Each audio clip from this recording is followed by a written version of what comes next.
인천에서 출발하여 이틀 동안 무사히 춘천까지 오며 자전거 여행에 재미가 붙기 시작했다. 끝없이 뻗은 오르막을 만나기 전까지는.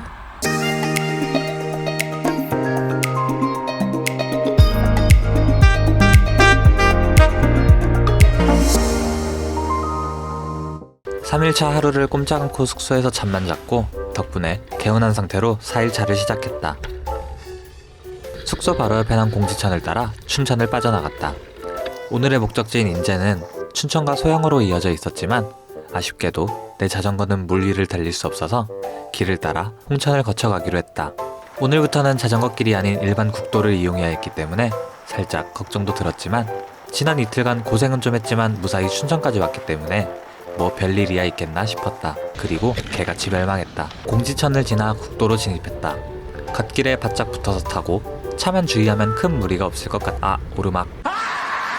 북한강을 지나오며 오르막을 충분히 겪었다 생각했는데 강원도의 오르막은 차원이 달랐다. 더군다나 나는 자전거 위에 짐까지 잔뜩 싣고 있었으니 타이어를 끌고 오르는 거나 마찬가지였다. 잠시 달리다 멈춰 쉬고 또 잠시 달리다 멈춰 쉬기를 반복했다. 끝없는 오르막 중간에 마치 오아시스 같은 쉼터를 만났다. 옆에선 지난밤 과음을 하셨는지 구토를 하고 계셨지만 그럼에도 오르막길만 수 킬로미터를 오른 나에겐 최고의 휴식이었다. 어디쯤 왔나 핸드폰을 봤는데 아직 손톱만큼밖에 안 온 것을 보고 절망하는 모습이다. 자세히 보면 동공이 풀려있다.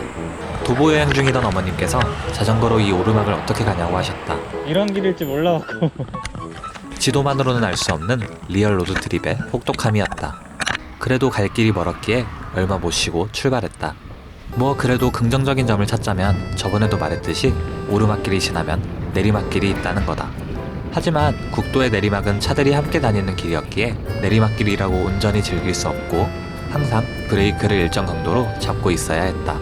지금 속도를 최대한 받아야 언젠간 나타난 오르막길에 조금이라도 더 올라갈 수 있는데 손끝을 타고 전해지는 위치 에너지 손실이 너무 아까웠다. 헬창들에게 근손실이 있듯 나는 이것을 속손실이라 부르기로 했다. 도시에서 벗어나 농촌의 경계에 들어서니 오르막이 없어서 생각할 여유가 있었다. 비로소 자전거 여행을 조금이나마 즐길 수 있었고 초록 똥무더기로만 보였던 푸른 산들 속에서 안정과 행복을 찾을 수 있었다. 다시 조금 올라가고 쉬고 다시 조금 올라가고 쉬는 과정이 반복되었다. 공장에서 키우는 개가 나를 향해 짖었다.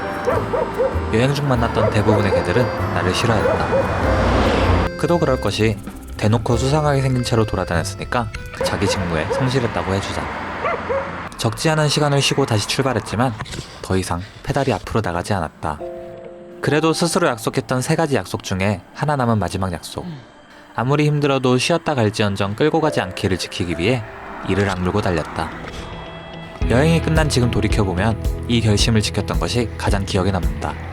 비록 다리가 터질 듯 힘들었더라도 잠시라도 자전거를 끌고 갔더라면 이번 여행의 기억은 결국 아쉬움으로 남았을 것이다. 내리막이 끝날 때쯤 마을이 보여 동네 슈퍼에서 잠시 쉬었다. 시간을 보니 오늘 목적지인 인제까지 도착하기 힘들 것 같아 홍천으로 목적지를 변경해야 하나 고민했다. 그나저나 저 콜라 진짜 달콤했다. 정신머리를 내놓고 다녀서 카메라를 잊고 출발했다. 호다닥 돌아와서 다시 챙겼다. 일찍 알아채고 돌아와서 다행이었다. 춘천을 빠져나와 홍천에 진입했다. 어릴 적 청춘불패 촬영하던 곳으로 알고 있던 곳인데 이렇게 와볼 줄은 몰랐다. 표지판 옆 줄어가는 숫자는 발을 내딛게 만드는 유일한 동력원이다. 내리막 버프를 받았더니 생각보다 일찍 홍천에 도착했다. 홍천은 곧 추수를 앞두고 벼가 무르익어가고 있었다. 홍천의 명물들 사이에 앉아 점심 먹을 곳을 찾아보았다. 딱히 홍천의 명물이 떠오르는 게 없어 맘스터치에 가기로 했다. 여행 내내 왔던 맘스터치의 시작이었다. 예상 시간보다 빠르게 도착해서 고민이 생겼다.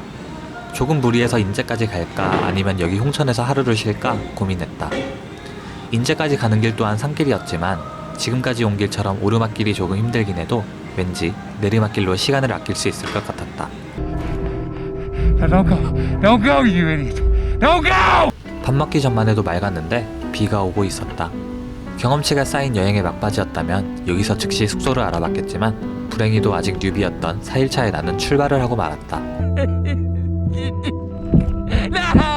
금방 그칠 줄 알았던 비가 점점 더 거세졌다. 내리막이 나와도 비 때문에 속도를 내기엔 위험했다. 뭔가 잘못되어감을 느끼기 시작했지만 돌아가기엔 이미 너무 먼 곳까지 와버렸다. 주위엔 나갈 수 있는 길이 전혀 없었고 할 수 있는 건 오직 빨리 이곳을 빠져나가기 위해 달리는 일뿐이었다. 가을비는 빗자루로도 피한다는 속담이 있다. 대체 누가 만든 말일까? 빗자루로 후드려 패고 싶다. 그나마 조금이라도 다행이었던 건 바퀴의 마찰이 적어져서 조금 더 속도가 낮다는 거다. 아니면 위험과 공포를 느낀 내 다리가 생존을 위해 피로도 있고 움직였던 걸까? 무엇이었던 간에 교만했던 몇 시간 전의 스스로를 원망하며 얼른 빠져나갈 수 있기만을 바라며 달리고 또 달렸다. 그 와중에 터널까지 나타났다. 터널에선 갓길이 없어지고 뒤에서 오는 차 소리가 울려서 공포심이 몇 배는 올라간다. 다행히도 이번엔 짧은 터널이었다. 해가 예상 시간보다 빨리 지기 시작했다. 지금은 최대한 조심하면서 간다 해도 해가 지고 나면 주행이 아예 불가능했기 때문에 그 전까지 어떻게든 이 국도를 벗어나야 했다. 해가 지기 직전 겨우 인제에 진입했다. 하지만 국도를 미처 빠져나가기 전 해가 져버렸고 엎친 데 덮친 격으로 펑크까지 나서 갖은 생고생을 하며 겨우 인제 시내까지 올 수 있었다. 이날 고생을 교훈으로 남은 일정 동안 매일 아침 강수량을 체크했고 해가 지기 전에 여정을 마치진 못하더라도 적어도 국도는 벗어나고자 노력했다.